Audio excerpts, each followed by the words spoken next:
Hi, I'm Tendai Paspanujga, Yen West Africa Coordinator. I'm Sharon Kennedy, Yen Associate.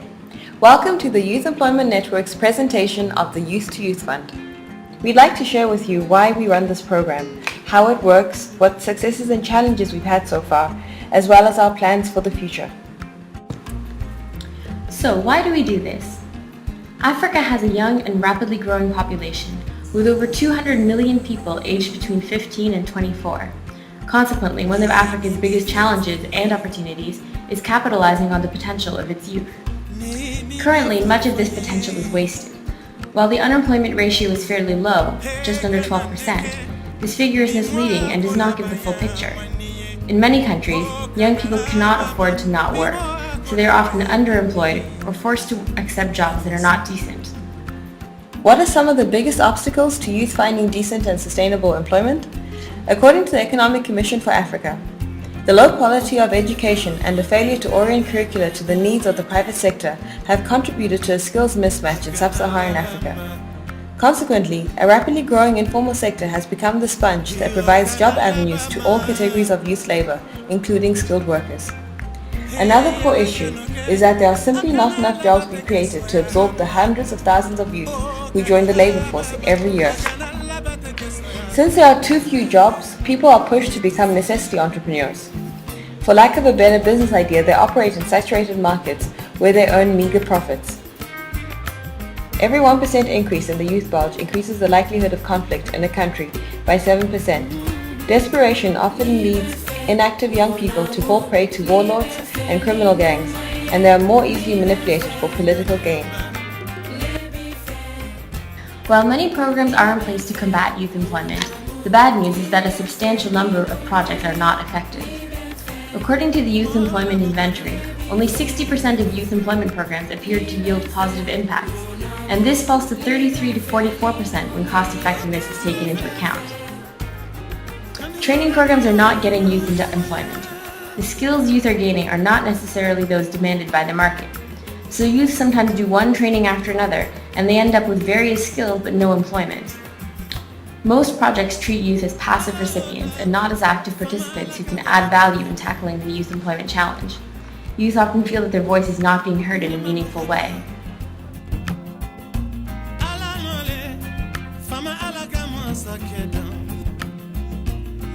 In the pilot round of the Youth to Youth Fund launched in 2008, we allowed youth to come up with any innovative youth employment project. Interestingly, the vast majority of them came up with a similar approach. Their projects offered youth technical training along with the practical training and tools necessary to establish a micro-enterprise in a specific area. Unlike standard youth employment programs, these projects ensured that the training received led to a job for the beneficiaries by the end of the project. During a capacity building seminar, Yen encourages the grantees to ensure they offer a more comprehensive training that includes soft skills and entrepreneurship training. Since most of the projects are targeting necessity entrepreneurs, we encourage the grantees to help their beneficiaries to form cooperatives. This way, they can pool their competencies, resources, and risks. So how does the Youth to Youth Fund work exactly? We start by launching a call for proposals for nonprofit youth-led organizations in our target countries. Winners receive funding and capacity building support in order to help youth set up microenterprises.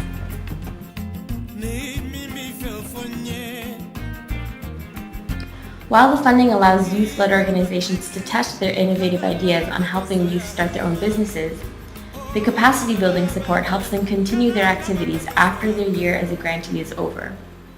Since the end of the pilot round, 50% of projects have managed to secure additional funding. One example is Youth Action International, which has since secured funding from Chevron to continue the program targeting disadvantaged young women in Liberia. Let's take a look at a few examples of what our grantees have managed to do for their youth beneficiaries in East and West Africa.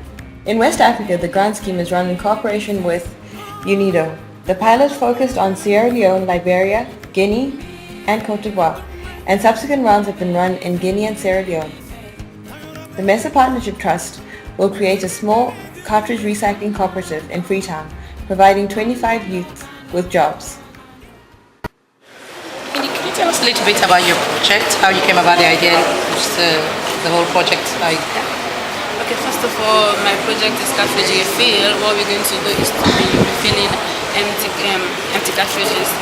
It came about me seeing it practically. I saw cartridge wall refilling toners for my sister when I was on vacation in the UK. I said, okay, this is good, I can bring it back home. So when I heard about the youth to youth fund, I said, okay, let's do cartridge refill. So how do you do it? What would you do? How do you get your cartridges to be refilled, and what do you do? Basically, as you can get the name of the project, it's refill. People bring their empty cartridges and we refill, and it's been done by machine. Why do you think it will be profitable here in Sierra Leone?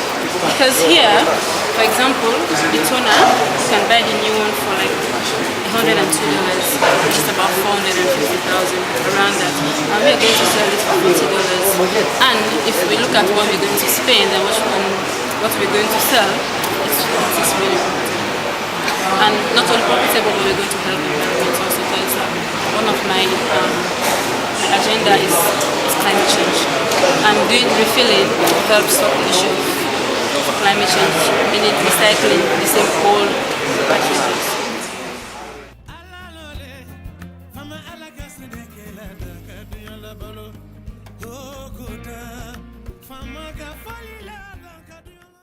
Why do you think it's important within your community to use solar? Well, for example, the community that I came from is the Far East Island District. We are in even it is thousands of miles to the city here, and then the road is somehow the road is not good, and then the people that are living within the area are not getting access to light. In fact, so I decided to write a project on solar power in 5 chiefdoms: Urawa, Kishiten, Isitoni, and Kisikama for youth. Ahead will employ 20 rural youth who will be given technical training in the operation of solar panels and LED lights. They will set up solar kiosks in 5 rural districts and equip them with solar panels, batteries, inverters, and LED lights.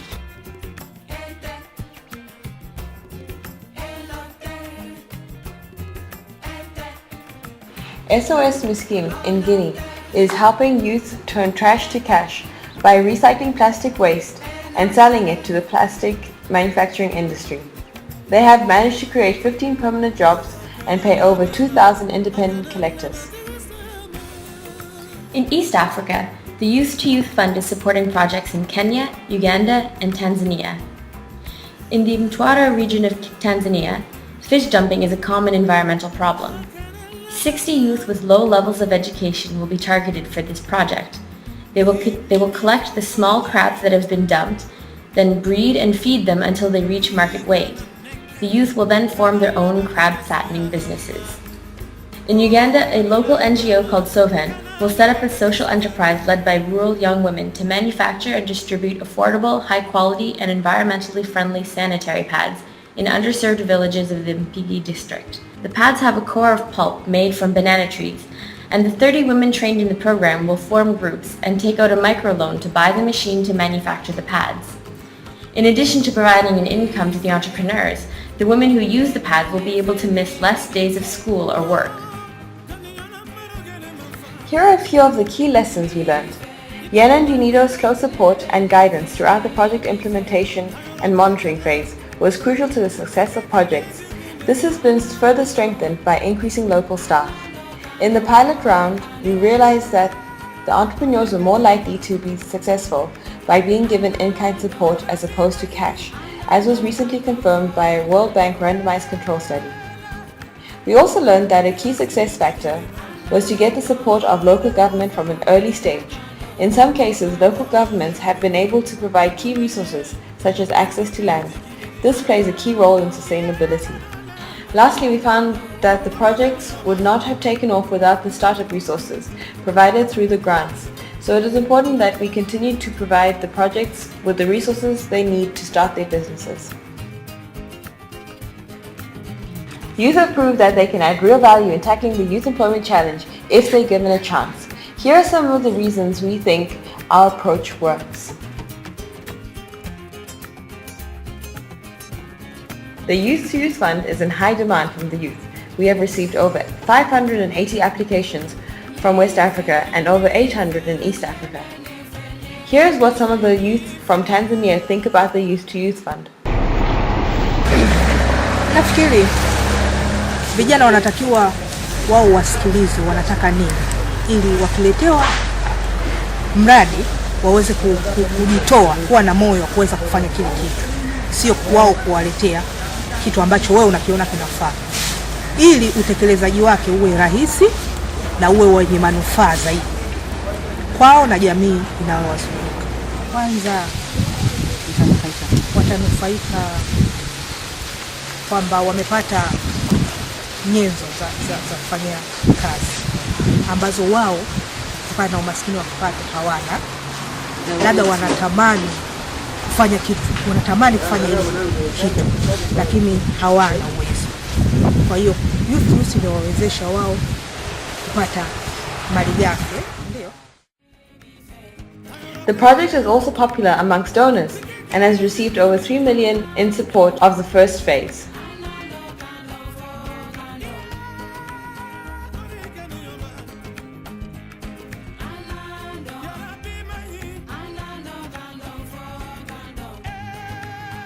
So we are creating hundreds of jobs, empowering youth, and helping them continue their activities after the end of the grant. This is of course great, but what is the big idea? Well, the fund has 2 phases. Phase 1 is an idea lab, where we are testing for better models, business ideas and approaches to promoting entrepreneurship and creating employment. It's about building the capacity of youth-led organizations so that they can serve as intermediaries. These youth-led intermediaries have shown that they are capable of successfully implementing at low cost. The average cost of creating a job in the MRE pilot was $550. Phase 2 is about scaling up and replicating the successful projects and approaches across the continent. This will be done by working through large training centers, umbrella youth organizations, and UN organizations. While Phase 1 was about hundreds of jobs, Phase 2 is about thousands of jobs. Our next steps are continuing Phase 1 and monitoring these rounds for more lessons learned.